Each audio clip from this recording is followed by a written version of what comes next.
Hello, this is Mihai John, and as a crazy technician in a most unprofessional way, I will explain to you how this refrigeration system works. And what you'll see in this picture is a broken wall, so you can see inside a cool room, but this is just an imaginary thing. Otherwise, that hole will have a devastating impact on my capabilities of cooling that environment. So what you'll see on the left hand side on the top, it is an evaporator and a fan, and immediately under will be the thermostatic expansion valve and the solenoid valve. We all know every single part of this cool room is very important for the refrigeration process, and I'll give you an example right now. The evaporator, it is the place where the refrigerant boils and is transformed from liquid in gas through heat absorption. So if that refrigerant absorbs the heat, the copper pipes get very cold, the aluminum fins get cold, and when the fan is moving the air through them, the air gives up the heat and it remains cold, which means we do not cool the cool rooms. We just steal the heat. We'll take the heat from the cold room because when refrigerant boils, it absorbs the heat. This should be very clearly understood. So the refrigerant boil, absorb the heat, and then you will dump the heat through the condenser. But I'll explain to you this later on.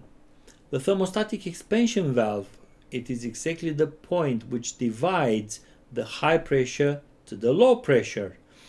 The very high pressure onto the liquid line goes through a small orifice on a thermostatic expansion valve, which acts like a resistance, and it will allow a smaller quantity of refrigerant to pass by, and the refrigerant will start to boil because there's not enough pressure to keep it in a liquid form.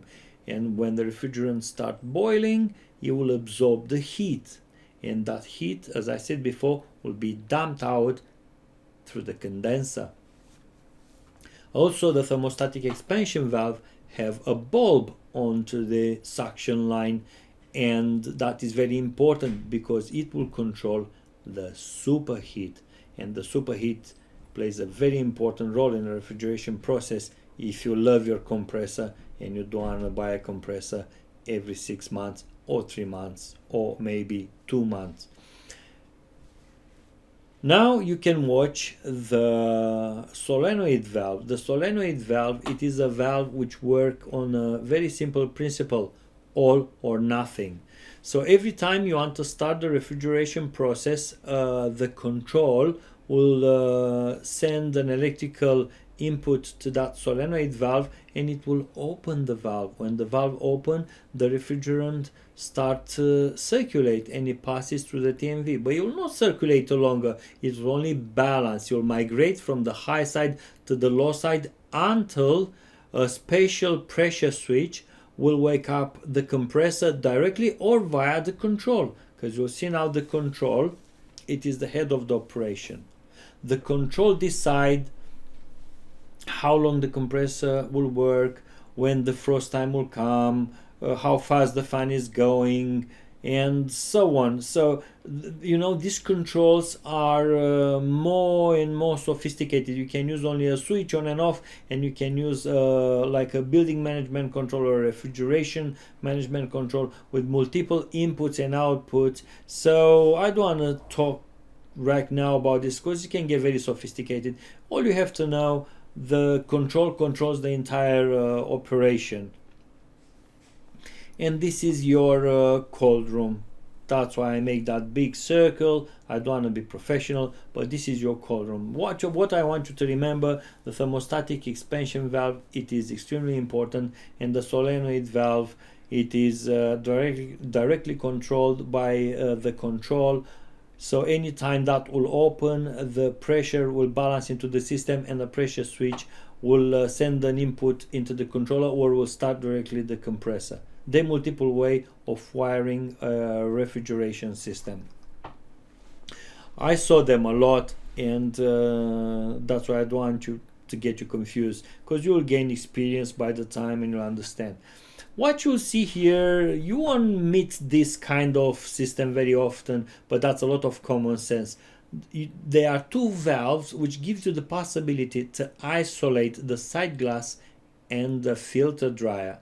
The filter dryer, it is very important because it sucks moisture from the refrigerant, leaving the refrigerant dry, because you don't need to have little leads of ice here and there. The refrigerant should be dry. And the side glass is great too, because it shows you the refrigerant quality. If you have moisture into refrigerant, the side glass have a reactive substance on its glass, and that will change the color, telling you if you have moisture into the system.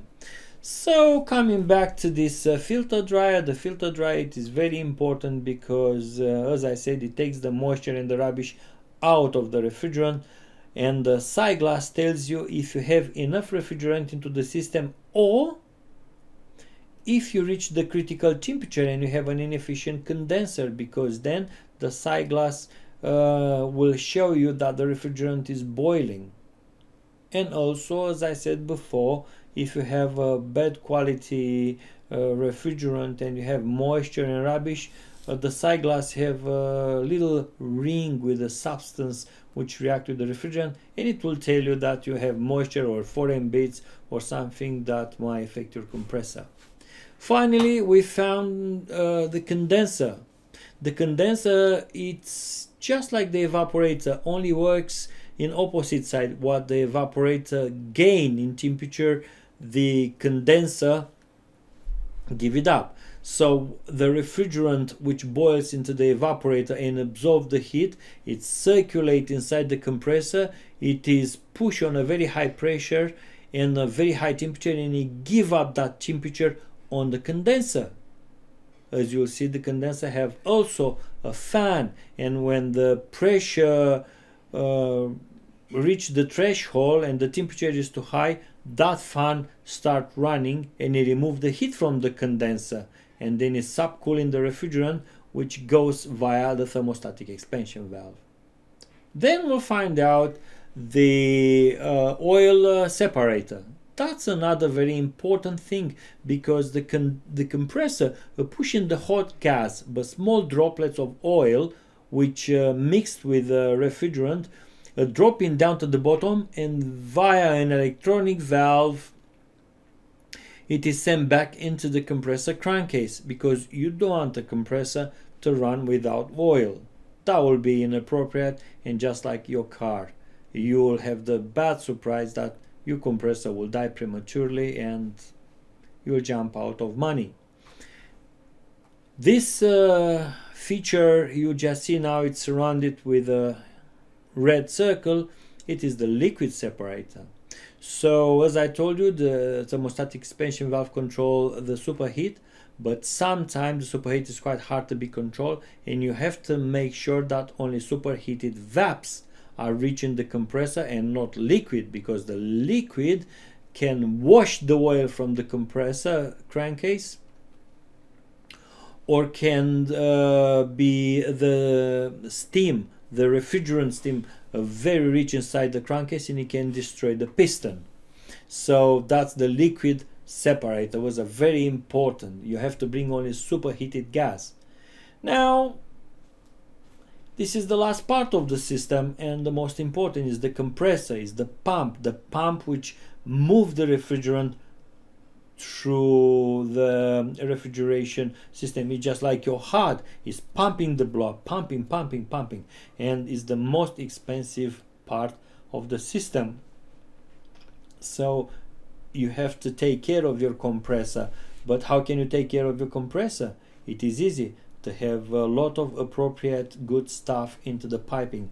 What you see here with the red line, that's the section where the very hot gas it is compressed and pushed into the condenser. You have very hot gas under high pressure in that area. It's not good to mess up at all in that area, because you can be seriously injured. That's a very hot gas. So that gas goes through the oil separator and goes straight in the condenser. The condenser is cooling that very hot gas, but because the pressure is not modified, the gas starts to liquefy. And a good condenser will allow the refrigerant to cool 8 degrees below the temperature it needs to liquefy. I call this subcooling. And as you'll see from the condenser, the blue arrows, it shows you the subcooled refrigerant which goes from the condenser to the thermostatic expansion valve. So what happened there? Through a small orifice, as is restricted, it passes by the evaporator where it's absorbing the heat. That's the lower pressure section. As you will see from the thermostatic expansion valve until the compressor suction line is this beautiful violet bluish light. That tells you it is a low pressure. So the refrigerant starts boiling immediately after it pass the TMV, and then you reach superheated the compressor. And this is the refrigeration process. It is not hard, and I'm not sure how much you understood now. I will try to make it simpler, but honestly, if you know this basis, is no way you will ever miss. I know you'll find a lot of mambo jumbo electronics, because today is more electronics than refrigeration in it. That's why they crash so often. You'll be able to repair every single refrigeration unit on the surface of this planet. What you'll see here, the solenoid valve just been turned on, and as you'll see on the left hand side top, it changed the color in green and is written on. What happened now? Because you open that valve, normally the refrigerant start to balance, probably for 1 second or 2 seconds. It's up to how big the system it is. So the refrigerant is migrating now from the higher side into the lower side.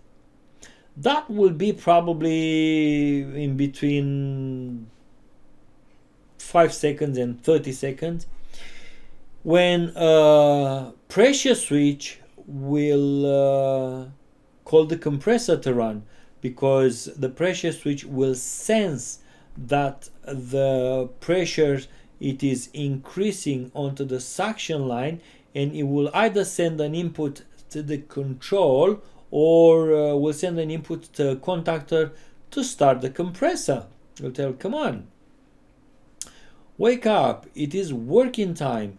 So when this is happening, the compressor just bang, kick in. Now you will see the head of the compressor change his color, which means the compressor start running now.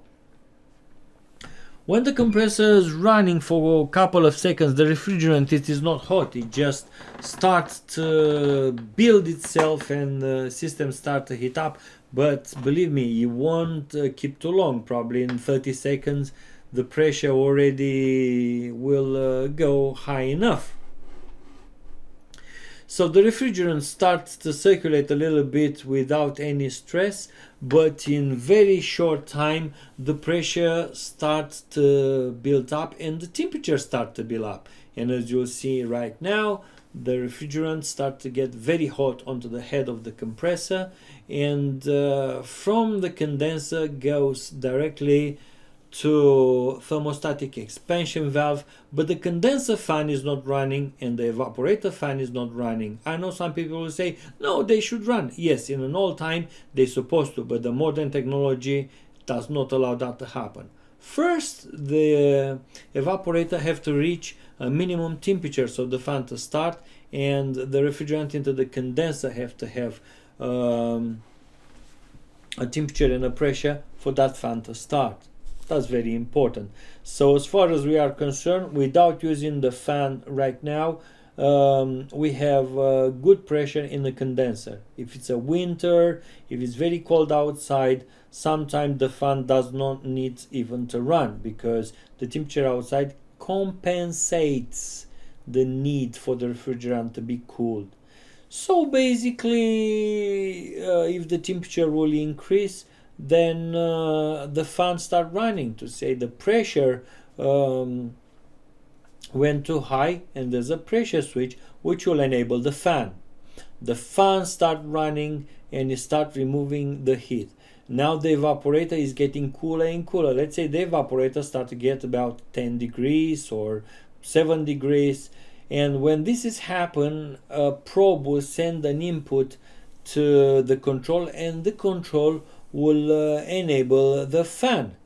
So the fan start, and then the refrigeration process it's running. As you'll see, into this cold room, the evaporator will absorb the heat from the cool room, and the condenser will give that heat outside in the atmosphere. It's like a heat pump. The refrigerant absorbs the heat through vaporization into the low pressure area, and it will give up the heat in a condenser, helped by the mechanical compression of the compressor.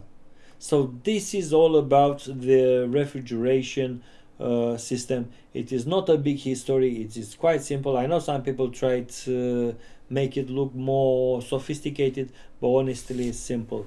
What you have to keep an eye on all the time, if you have a very good thermostatic expansion valve, if your solenoid valve it works, which is immediately near the thermostatic expansion valve, if your oil separator it is okay, and the liquid separator it is okay, if your fans are okay, condenser fan and evaporator fan, if they're not okay, is very bad. If the defrost immersion heater is not good, sometime you'll have some ice on the evaporator, and then you have to defrost the system manually. And the multiple things that you have to take care, but it's all common sense. The filter dryer have to be changed sometime, because you can have a lot of rubbish into the refrigerant, small particles. The compressor loses some metal through friction, and all this stuff is just like the car. You really have to keep it clean. That's the reason why systems die prematurely. Maintenance is very important. So this is the refrigeration process explained in the most unprofessional way. I just want to say from all my heart that, guys, judge me and criticize me.